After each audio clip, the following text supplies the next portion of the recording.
7:17 en el territorio continental ecuatoriano, buscando la verdad en la revista de Opinión Democracia.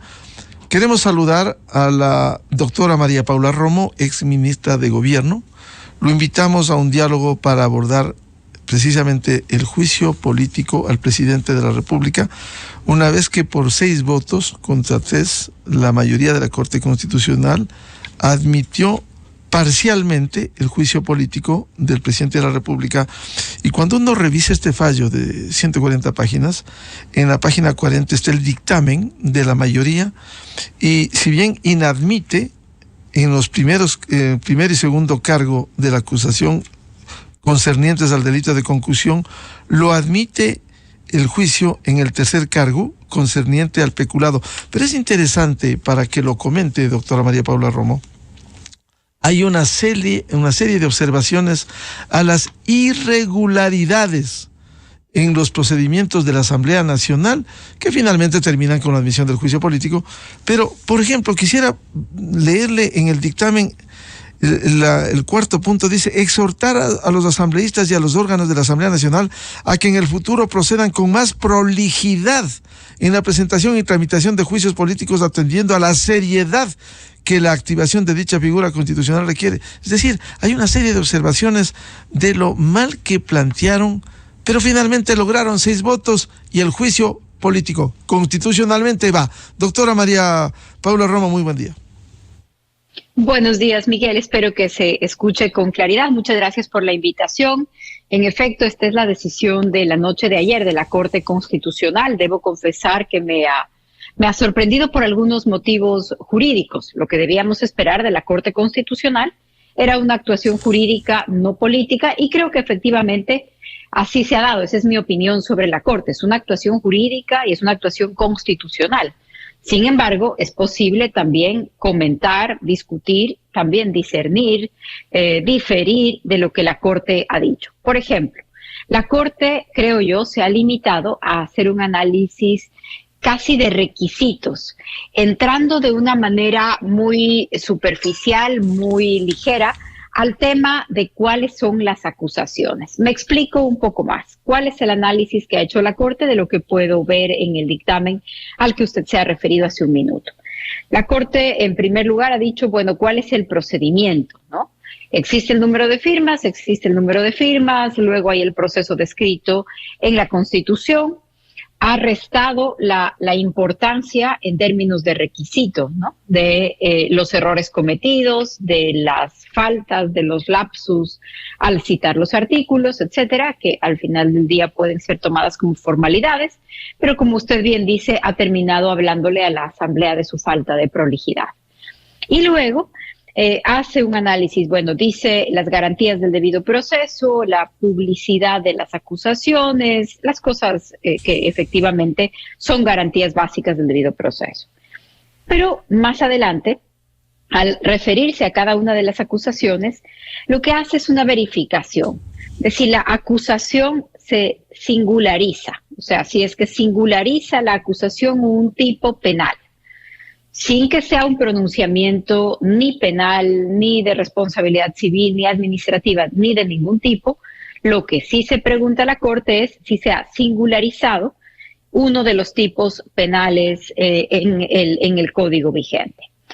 Lo siguiente es que se pregunta si se singularizan los hechos. Esta es la norma cuya violación se alega. Estos son los hechos que podrían o que supuestamente han constituido la violación de esta norma. Y luego, lo que la Corte se pregunta es coherencia narrativa. Si es que hay verosimilitud en el relato, en la conformación, en la configuración del argumento, es verosímil, sí o no, y hay una redacción ordenada entre lo que se dice y lo que se infiere, entre lo que se infiere y se concluye. ¿Hay una relación entre eso? Dice la Corte, no la hay en los primeros 2 casos, en las primeras, porque habían 3 causales, 3 motivos, ¿no? Y la Corte dice, en los primeros 2 casos, si bien se singulariza el tipo penal y se singularizan los hechos, No hay coherencia narrativa, no hay una relación entre los hechos y el tipo penal. En el tercer caso, en el que tiene que ver con peculado, un contrato de Flopec, sí hay relación entre los hechos y el tipo penal. Esto es lo que dice la Corte. Esta es, yo le diría, Miguel, en mi opinión personal, una observación jurídica. Si bien hay relación entre los hechos y el tipo penal, y la asamblea o los proponentes del juicio político eliminaron el término de comisión por omisión, en el relato siguen acusando al presidente de la comisión de un delito por omitir determinadas acciones. Y en mi opinión, ese relato vuelve a caer en el mismo problema, que es el tema de la omisión en el tipo de delito que se acusa, que ya no se correspondería con el tipo penal. Dicho todo esto, Miguel, por más que los alegatos, que los argumentos, que las consideraciones de la Corte Constitucional sean jurídicas, creo que todo antes y después de esto no tiene nada de jurídico y es puramente político, que es un problema de intencionalidad política de los actores involucrados, que es un problema también de respuesta política del gobierno, y no me refiero al juicio, me refiero a su gestión, que no ha cumplido aún 2 años, pero que también es un problema de gestión política del gobierno. Y al final del día, Miguel, creo que se reducirá a contar los votos en la Asamblea Nacional. Por fuertes que sean los alegatos de uno y otro lado, creo que al final del día estamos en manos de las voluntades políticas más que de los motivos jurídicos en un proceso como este. Doctora María Paula Romo, cuando uno revisa el dictamen y los 3 votos salvados, se da cuenta de algunas incoherencias. Efectivamente, ¿cree usted que la Corte Constitucional ha actuado mal en este sentido, sin sopesar? Porque se entiende que como una acción estricta de rigurosidad de la Corte Constitucional es el control constitucional, pero también la Corte en sus fallos no debiera sopesar en la dimensión de un juicio político las secuelas que pudieran acarrear un juicio, cuando a la propia Asamblea Nacional le observan que actúe bien, que dice el dictamen de la mayoría: esta atribución del juicio político bajo ningún concepto puede ser usada sin la rigurosidad debida por parte de los asambleístas, tomando en cuenta las naturales implicaciones y consecuencias que se podrían derivar de este procedimiento para la institucionalidad del país. O sea, sí señalan las secuelas que pudieran derivar, sí señalan. Sin embargo, admiten el juicio, pero daría la impresión de que están conscientes de lo que pudiera venir en el país. Y eso no valoraron para el dictamen final, doctora María Paula Romo. Miguel, efectivamente, al leer la sentencia, la Corte no solamente está consciente de las consecuencias de esta decisión, sino que lo exterioriza. La Corte hace un llamado y dice, bueno, las consecuencias de esto son de naturaleza muy, muy grave. Pide cordura, pide fidelidad democrática a los principios. Hace una serie de llamados la Corte.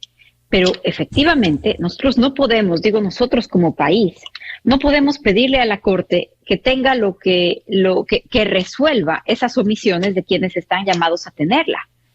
La Corte no es la Corte no es la encargada de la sensatez de la Asamblea Nacional. La Corte es la encargada de controlar que se cumpla lo que dice la Constitución, que se cumplan los procedimientos, que se respeten los principios. Ese es el papel de la Corte. No es un papel sencillo, no es una tarea sencilla ni libre de críticas la que a la Corte le ha tocado vivir. Dicho eso, Miguel, que la Corte no tiene por qué ser la responsable, ni a la que le tenemos como país que endilgar la falta de rigor, la falta de responsabilidad de otros órganos.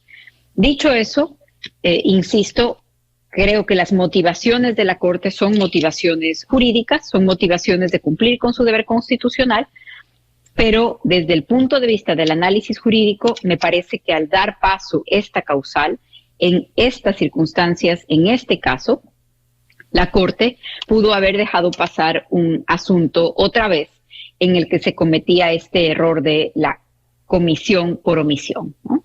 De todas maneras, a pesar de esta diferencia, quiero decir, Miguel, que hay que poner las responsabilidades donde están. Y están en la Asamblea Nacional y las fuerzas políticas representadas en ella.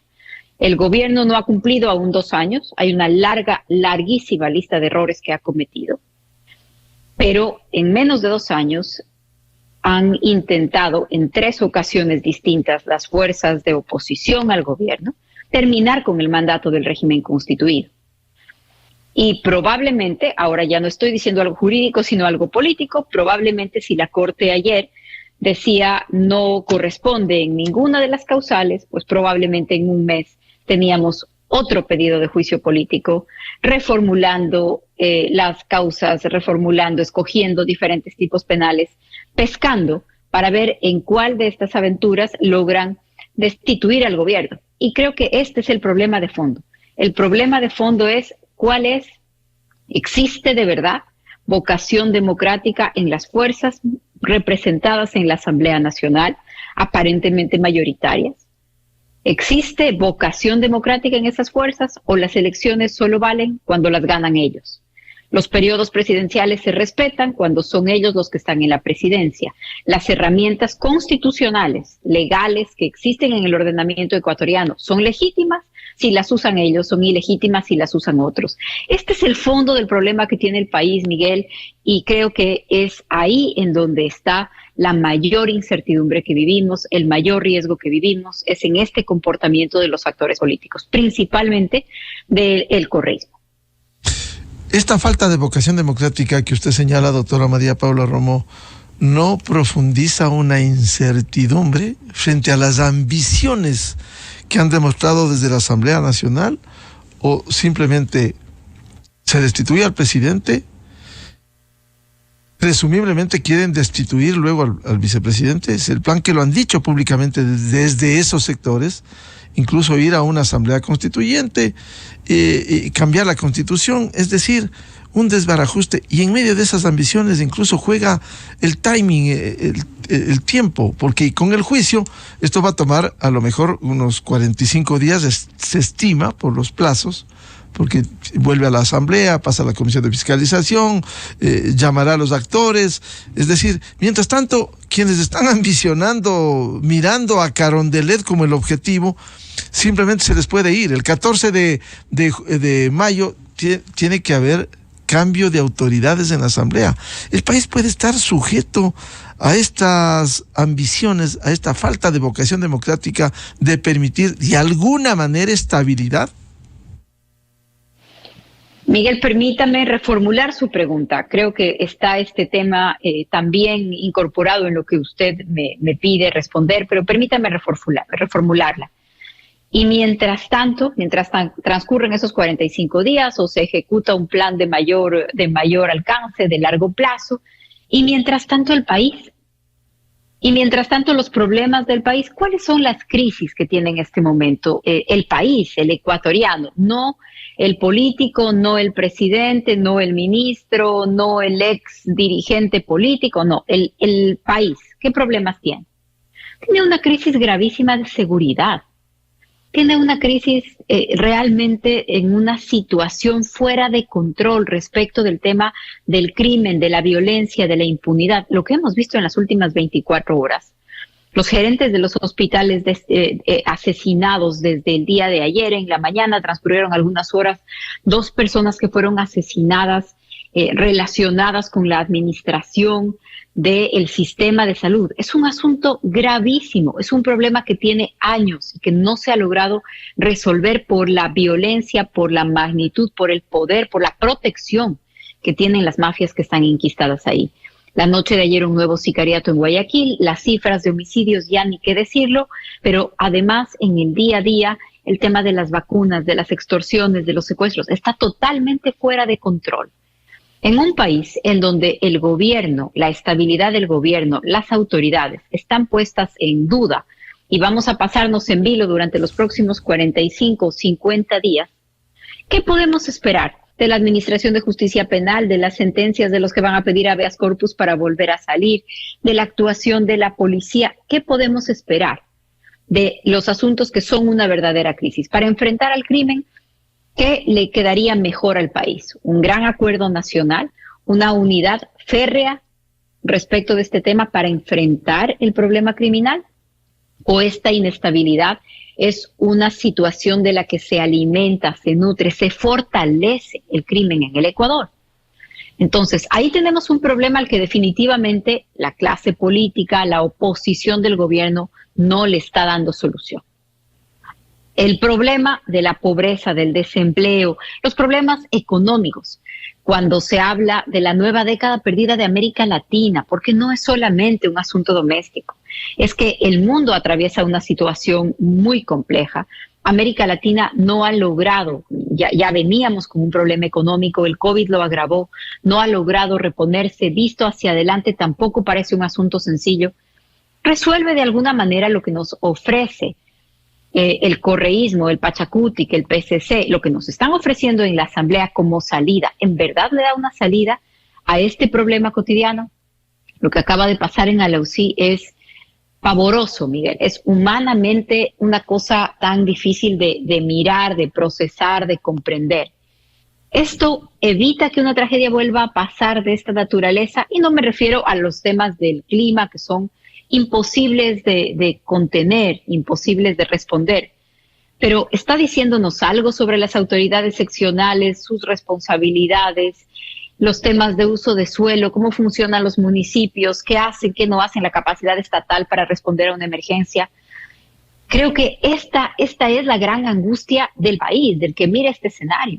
¿Cómo puede ser posible, Miguel, que haga un gran anuncio el ministro de Turismo, el señor Olsen, diciendo la gran noticia del país el día de ayer, mientras el país está en vilo por un eventual juicio político al presidente de la República, mientras no se llega a ejecutar las tareas de rescate de personas que están debajo de una montaña en Alausí, mientras suben de una manera alarmante las cifras de delito?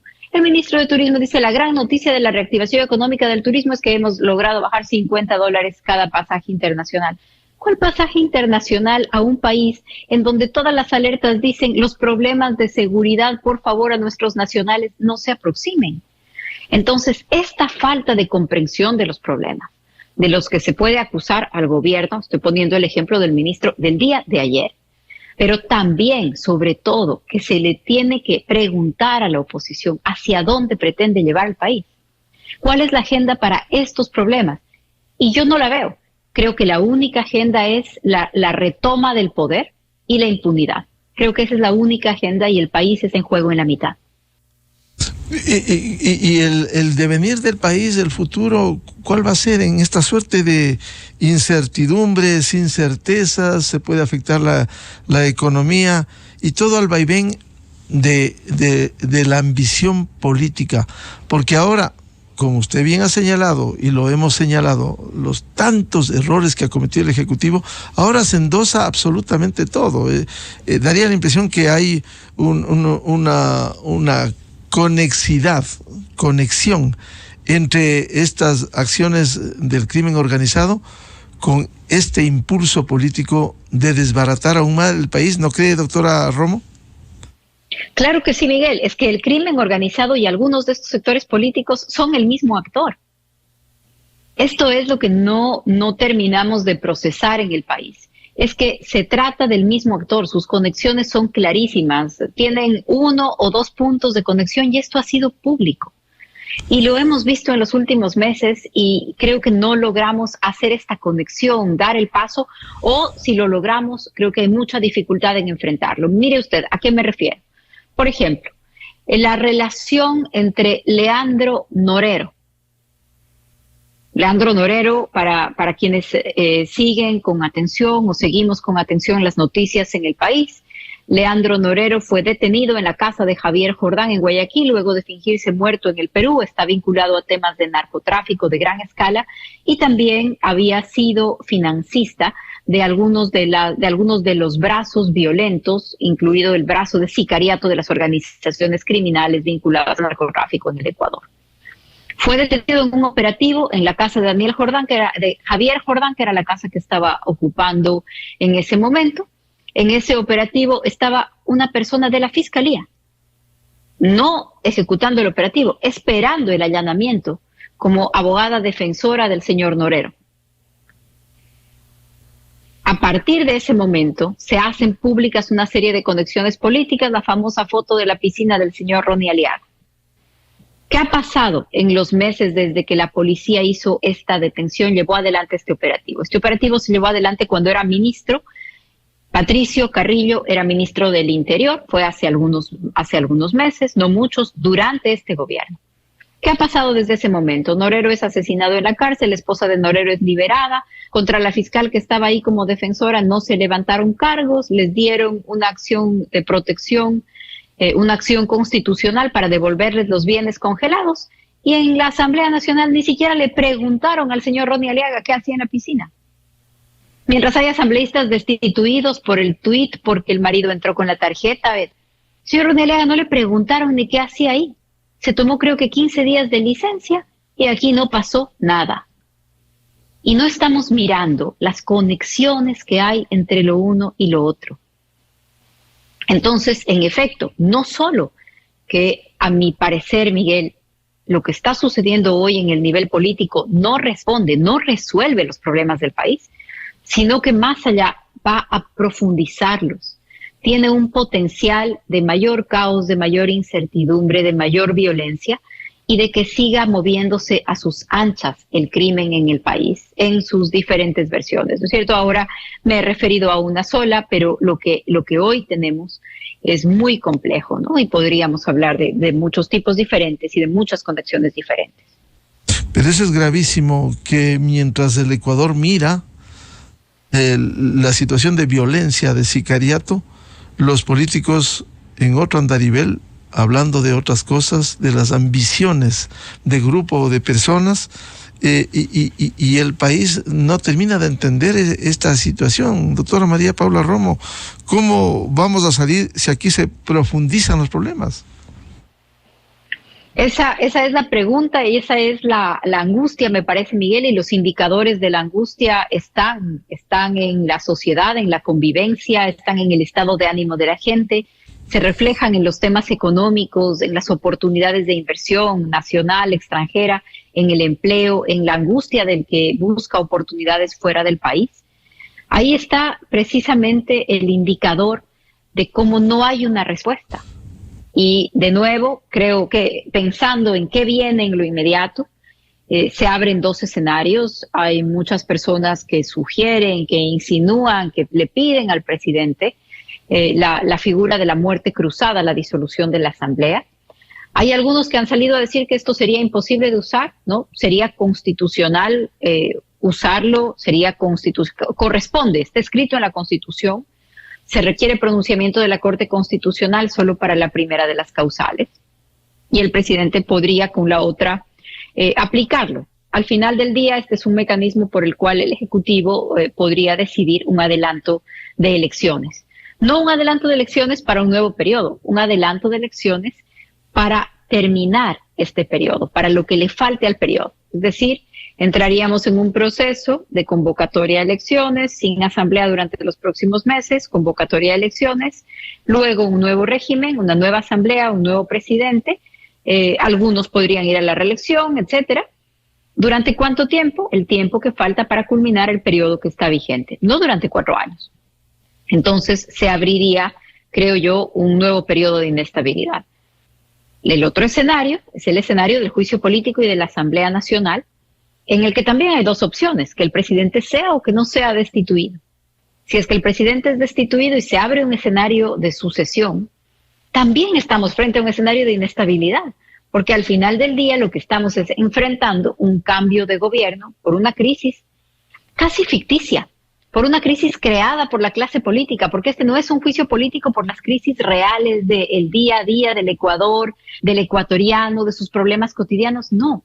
Es una crisis montada por la oposición política que va a tener un desenlace de mayor inestabilidad, etcétera, Y el escenario de estabilidad, digámoslo de alguna manera, entre comillas, es el escenario en donde no se alcancen los votos para destituir al presidente de la República. Ese es el escenario de estabilidad en este momento frente a estas tres opciones.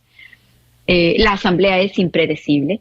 Veamos qué pretenden, qué buscan las fuerzas políticas representadas en la Asamblea Nacional, cómo van a actuar, cómo van a proceder. No sé si están haciendo todas estas proyecciones. Yo creo que algunas de estas fuerzas, el correísmo, por ejemplo, lo que estaba era muy interesado en empujar al presidente, probablemente sigue ahí, probablemente va a seguir intentando ese camino. Pero creo que el correísmo a lo que ha jugado desde el inicio del gobierno es a presionar un adelanto de elecciones. Creo que ese es el escenario que más le interesa al correísmo. Ir pronto a elecciones, acaba de tener excelentes resultados en las elecciones seccionales, controlará gobiernos provinciales y de ciudad de los lugares más importantes del país, y el escenario internacional es muy favorable. Creo yo que entonces hay un escenario que van a empujar ahí. Me parece que con ese escenario no coincide el Partido Social Cristiano, que tendría serias dificultades y tiene que presentarse a elecciones de inmediato.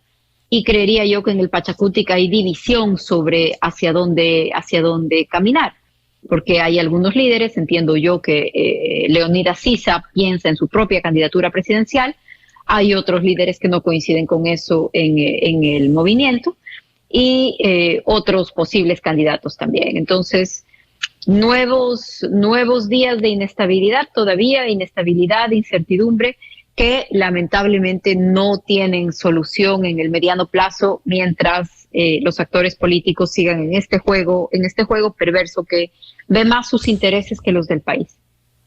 Doctora María Paula Romo, de su experiencia, ¿qué le sugeriría al presidente Lasso? ¿Que vaya al juicio, les diga las verdades en la cara a quienes han faltado a la verdad, a quienes no armaron bien el juicio político, a quienes han violentado, como la propia sentencia de la Corte Constitucional les advierte, que hagan bien las cosas, que no cometan los errores que han hecho en este procedimiento de juicio político, o que vaya a la muerte cruzada? Una disyuntiva compleja. O va al juicio y con la atribución que tiene, con la segunda y tercer causal, artículo 148 de la muerte cruzada, mediante decreto, en minutos decreta y se cierra la asamblea. ¿Pudiera jugar con esos dos escenarios? ¿Qué recomienda usted? Sí, Miguel, yo creo que hay tres escenarios, ¿no? Creo que un escenario es el de la muerte cruzada, el otro es el de ir a la asamblea y ganar el juicio, y el otro es ir a la asamblea, perder el juicio. Esos son los tres escenarios para el país. Para el presidente existen dos opciones, efectivamente la de usar la figura de la muerte cruzada, y la otra, la de ir a un juicio político en donde los argumentos, incluso la verdad, no será suficiente. Es lo que hemos visto en los últimos juicios políticos en la Asamblea Nacional, y en el caso de el presidente del Ejecutivo, lo que está en riesgo pues es mucho más grande. Hace 90 años me parece que en el Ecuador no vemos un escenario de juicio político. El presidente tendrá que tomar esa decisión consigo, con su equipo, porque se trata de algo muy delicado, se trata de la decisión más importante probablemente que ha tomado y va a tomar en su vida. Y no me gustaría estar en sus zapatos.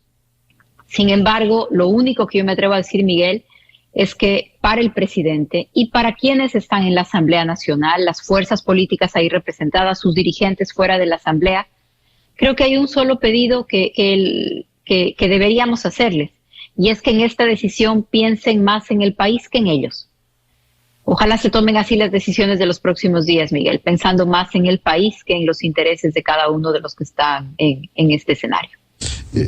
Pensar más en el país debiera ser el objetivo de la totalidad de los políticos, pero finalmente, por ahora, doctora María Paula Romo, y el escenario de buscar los votos, hacer un acuerdo. No nos olvidemos que en poco tiempo, el 14 de mayo, tienen que renovarse las autoridades de la Asamblea y conseguir los votos, ojalá en una alianza si esa fuera la decisión, una alianza transparente, conseguir los votos para la designación de autoridades internas y también que no haya los 92 votos para la destitución? Así es, Miguel. Yo creo que ese escenario es posible, no el escenario de conformar una nueva mayoría. Eso no creo que alcanzan los números. Creo que las matemáticas hacen que ese escenario no sea realista.